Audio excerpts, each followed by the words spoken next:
Hello students, welcome back to my YouTube channel.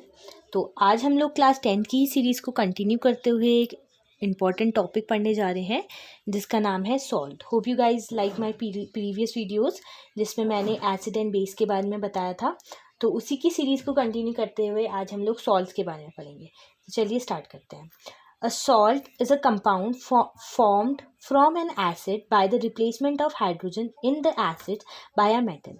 तो generally salt होते क्या है? सॉल्ट एक ऐसे कंपाउंड होते हैं जो किससे बने होते हैं? फॉर्म्ड फ्रॉम एन एसिड, जो एसिड से बने हुए होते हैं but by the replacement of hydrogen in the acid, जो एसिड्स में हाइड्रोजन का रिप्लेसमेंट करते हैं मेटल के साथ। Salt is a general name and it does not refers only to sodium chloride. अब जनरली हम लोग कहते हैं ना कि हम लोग घर पे जो नमक खाते हैं वो सॉल्ट कहते हैं। तो सॉल्ट जनरली कोई एक जनरल नेम होता है। अब हम हर सॉल्ट को हम सोडियम क्लोराइड नहीं बोल सकते कि जितने भी सोडियम क्लोराइड है, जितने भी NaCl हैं, वो सब सॉल्ट हैं।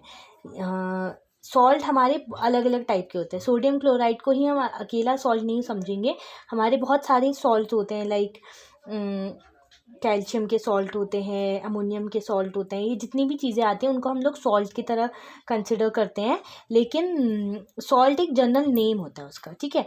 अब है salt are form when acid react with base. अब जैसे मैंने आपको प्रीवियस न्यूट्रलाइजेशन रिएक्शन में बताया था कि सॉल्ट फॉर्मेशन होता कैसे है। जब हमारा कोई एसिड जो होता है, जब वो बेस के संग रिएक्शन करता है तो वो जनरली सॉल्ट फॉर्मेशन करता है।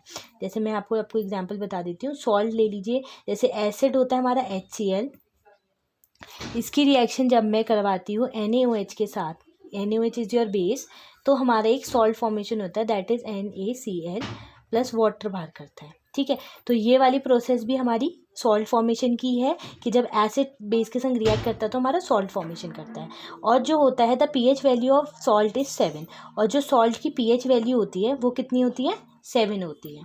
ओके, अब आता है pH ऑफ सॉल्ट सोल्यूशन। अब डिफरेंट सॉल्ट सोल्यूशन का pH जो होता है वो कैसा होता है? डिफरेंट होता है। तो द सॉल्ट ऑफ जितने भी स्ट्रॉन्ग एसिड्स होंगे उनका pH कितना होगा? 7 होगा। लाइक NaCl जो होता है आपका स्ट्रॉन्ग एसिड, स्ट्रॉन्ग सॉल्ट होता है, तो उसका pH भी कितना होता है? 7 होता है। तो the salt of strong acid and strong base are neutral NaCl। जितने भी स्ट्रॉन्ग एसिड और स्ट्रॉन्ग बेस से जितना भी सॉल्ट फॉर्मेशन होता है वो क्या होता है? हमारा स्ट्रॉन्ग मतलब न्यूट्रल सॉल्ट होता है और उसका pH हमारा 7 होता है, ठीक है। The salt of strong acid and weak base. अब जैसे हमारा एसिड जो होगा वो स्ट्रॉन्ग होगा और हमारा बेस जब हमारा वीक होगा तो जो हमारा सॉल्ट फॉर्मेशन होता है उसका pH हमारा 6 होता है। The salt of salt acid, strong acid and a weak base gives acidic salt, जिसका pH हो, जैसे एग्जांपल ले लीजिए अमोनियम क्लोराइड NH4Cl, तो उसका pH कितना होता है? pH 6 होता है, ठीक है। अब सॉल्ट ऑफ, अब जैसे वीक एसिड ले लो आप और एक स्ट्रॉन्ग बेस ले लो, तो उसका क्या होता है? The salt of weak acid and strong base gives, तो weak acid and strong base मिलकर हमारे वीक सॉल्ट बनाते हैं। जैसे इसका एग्जांपल है यहाँ पर Ne2CO3, मतलब सोडियम कार्बोनेट। इसका pH होता है जनरली 9। तो एक कंक्लूजन हमारा ये निकला कि जब हमारा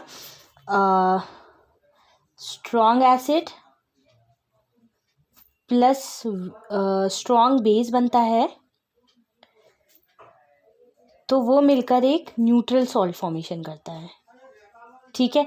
एंड सेकेंड हमारा क्या था कि जब हमारा strong acid plus weak base हमारा जब रिएक्ट करता है तो वो हमारा एक स्ट्रॉन्ग सॉल्ट फॉर्म करता है, ठीक है। और तीसरा जो हमारा था कि जब हमारा एक weak acid plus strong base जब हमारा रिएक्ट करता है तो वो मिलकर हमारा एक वीक सॉल्ट फॉर्मेशन करता है। अब इसके बाद हम लोग आगे पढ़ते हैं फैमिलीज ऑफ सॉल्ट। जैसे कि मैंने यहाँ पर कुछ मेंशंस करे हुए हैं, बहुत सारी काफ़ी फैमिलीज मेंशन करी हुई हैं, तो चलिए देखते हैं। Salt having the same positive ions और some negative ions are said to be families of salt. अब कुछ सॉल्ट ऐसे होते हैं जिसमें कुछ पॉजिटिव आयंस होते हैं, कुछ नेगेटिव आयंस होते हैं, तो उन्हीं को हम लोग फैमिलीज ऑफ सॉल्ट के नाम से बोलते हैं। जनरली मैंने यहाँ पर sulphate family and chloride family लिखी हुई है।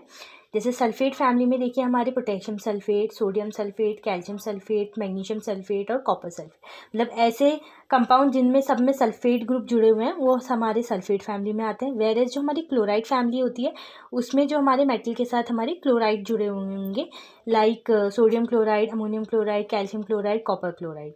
और एक और लिखा है मैंने nitrate and carbonate, sodium nitrate and carbonate. अब इनका फॉर्मेशन कैसे होता है, देखिए जैसे पोटेशियम सल्फेट है तो पोटेशियम सल्फेट का फॉर्मूला होता है K2SO4।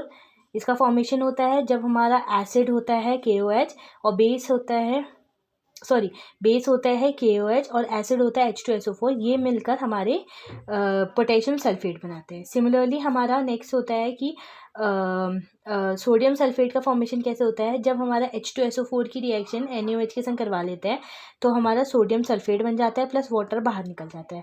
सिमिलरली नेक्स्ट हमारा कॉपर सल्फेट है। कॉपर सल्फेट में हमारा सल्फ्यूरिक एसिड की रिएक्शन हम लोग कैल्शियम हाइड्रोक्साइड के संग करवाते हैं।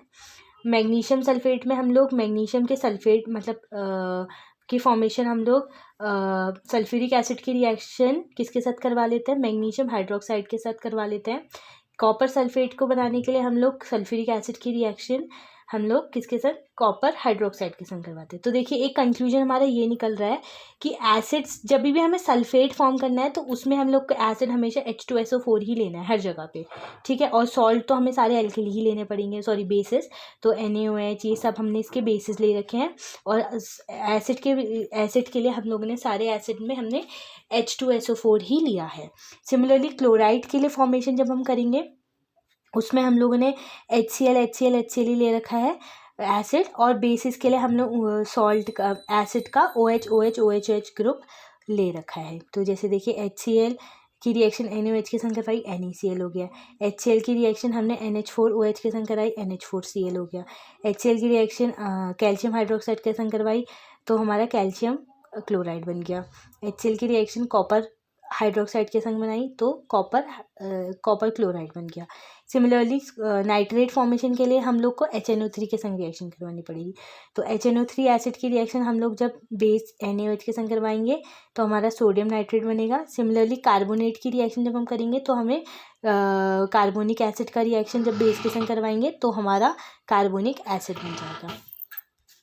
तो इसी के साथ ये टॉपिक कंप्लीट हुआ। Hope you guys like my video. Thank you.